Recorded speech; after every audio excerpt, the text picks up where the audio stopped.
But it came to pass that when Sanballat heard that we builded the wall, he was wroth, and took great indignation, and mocked the Jews. And he spake before his brethren and the army of Samaria, and said, What do these feeble Jews? Will they fortify themselves? Will they sacrifice? Will they make an end in a day? Will they revive the stones out of the heaps of the rubbish which are burned?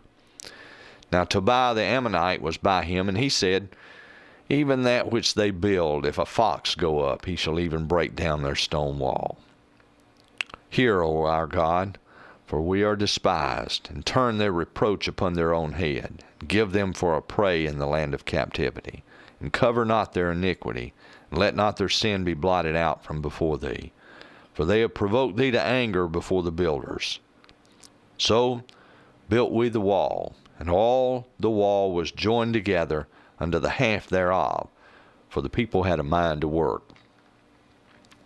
But it came to pass that when Sanballat and Tobiah and the Arabians and the Ammonites and the Ashdodites heard that the walls of Jerusalem were made up, and that the breaches began to be stopped, then they were very wroth, and conspired all of them together to come and to fight against Jerusalem and to hinder it.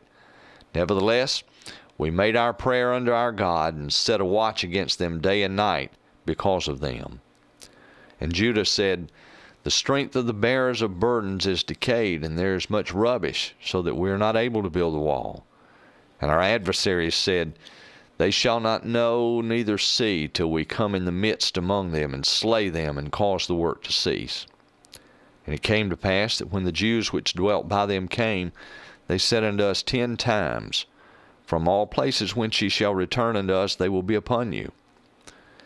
Therefore set I in the lower places behind the wall, and on the higher places I even set the people after their families, with their swords, their spears, and their bows. And I looked and rose up, and said unto the nobles, and to the rulers, and to the rest of the people, Be not ye afraid of them. Remember the Lord which is great and terrible, and fight for your brethren, your sons and your daughters, your wives and your houses.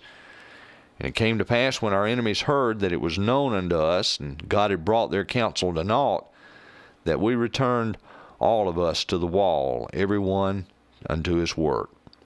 And it came to pass from that time forth that the half of my servants wrought in the work, and the other half of them held both the spears, the shields, and the bows, and the habergeons, and the rulers were behind all the house of Judah. They which builded on the wall, and they that bare burdens, with those that laded, every one with one of his hands wrought in the work, and with the other hand held a weapon. For the builders every one had his sword girded by his side, and so builded.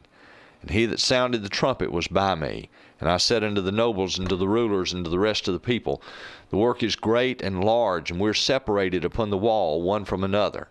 In what place therefore ye hear the sound of the trumpet, resort ye thither unto us. Our God shall fight for us. So we labored in the work, and half of them held the spears from the rising of the morning till the stars appeared. Likewise at the same time said I unto the people, Let every one with his servant lodge within Jerusalem, that in the night they may be a guard to us, and labor on the day. So neither I, nor my brethren, nor my servants, nor the men of the guard which followed me, none of us put off our clothes, saving that every one put them off for washing. The end of chapter 4.